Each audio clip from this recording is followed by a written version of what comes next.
Hello বন্ধুরা, কি করছো তোমরা সবাই?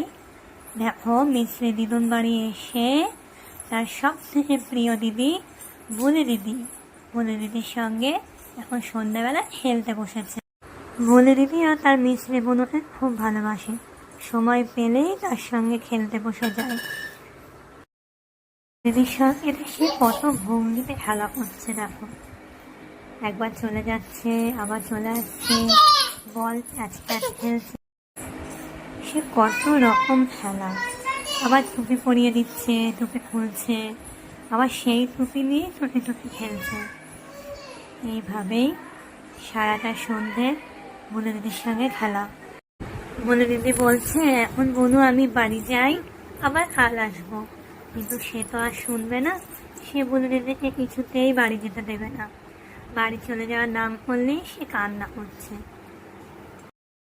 মানে ওই বাড়িতে তো তেমন খেলার সাথী নেই ওর, তাই ও দিদুন বাড়ি আসলেই সবাইকে পেয়ে আর ছাড়তে চায় না।